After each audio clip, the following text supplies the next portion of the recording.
এই মুহূর্তের সবথেকে বড় আপডেট যেটা ইউনিভার্সিটির তরফ থেকে প্রকাশ করা হয়েছে, আমাদের বেশ কিছু সাবজেক্টের রুটিন কিন্তু পরিবর্তন করা হয়েছে।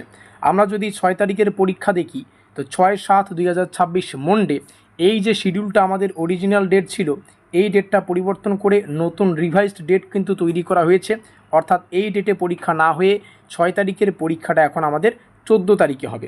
এবার প্রশ্ন হচ্ছে, এই যে 6 তারিখের পরীক্ষাটা পিছিয়ে গিয়ে 14 তারিখে হচ্ছে, এটা আসলে মানে কোন কোন সেমিস্টারের ক্ষেত্রে, কোন কোন সাবজেক্টের ক্ষেত্রে? এটা দেখো, 6 তারিখের পরিবর্তে 14 তারিখে পরীক্ষাটা করা হয়েছে।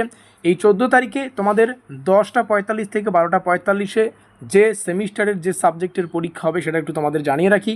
যারা সেকেন্ড সেমিস্টারে রয়েছে, সেকেন্ড সেমিস্টারের ক্ষেত্রে কিন্তু আমাদের মাইনরের পেপারের পরীক্ষা হচ্ছে। আর্টস সাবজেক্টের বা আর্টস গ্রুপের সাবজেক্টগুলো বাংলা হিস্ট্রি বাদে, অর্থাৎ বাংলা হিস্ট্রি বাদে যে মাইনর পেপারগুলোর পরীক্ষা 6 তারিখে ছিল, সেটা কিন্তু পরিবর্তন করে 14 তারিখে করা হয়েছে। টাইমিং কটা? 10:45 থেকে 12:45। অন্যদিকে যারা চতুর্থ সেমিস্টারে প্রোগ্রাম কোর্সে ছিলে, এসএনসি ছিল তোমাদের, এখন এডুকেশন এনভায়রনমেন্টাল সায়েন্স, তোমাদের পরীক্ষাটা 10:45 থেকে 12:45। আবার সেকেন্ড ধাপ, এটা ফার্স্ট ধাপ হয়ে গেল। সেকেন্ড শিফট মানে দুপুরবেলা শিফট 1:30 থেকে 3:30 এই 6 তারিখে যাদের পরীক্ষা ছিল 14 তারিখে করা হলো। তোমাদের মাইনরের পরীক্ষা যারা সেকেন্ড সেমিস্টারে আছো, অল সায়েন্স ব্যাকগ্রাউন্ড থেকে, আর্টস ব্যাকগ্রাউন্ড থেকে, বাংলা হিস্ট্রি যাদের রয়েছে, তোমাদের পরীক্ষা 1:30 থেকে 3:30 মধ্যে। এটা বোঝাতে পারলাম। যারা চতুর্থ সেমিস্টারের ব্যাকলগ আছো, তোমাদের GE4 পরীক্ষা আছে, ষষ্ঠ সেমিস্টারের এসএনসি অনলি আছে। তো এই হচ্ছে পুরো ব্যাপার।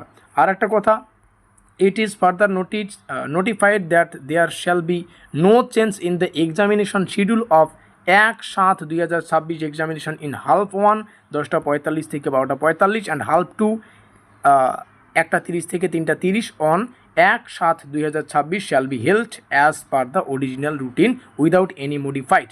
অর্থাৎ তোমাদের 1 তারিখের যে পরীক্ষা ছিল সেটা কোনো রকমের পরিবর্তন না হয়ে সেই রুটিন কিন্তু সেভাবেই থাকবে। তো এই ছিল পুরো গল্পটা। নতুন পরিবর্তিত পরীক্ষা রুটিন তোমাদের সামনে শেয়ার করা হলো।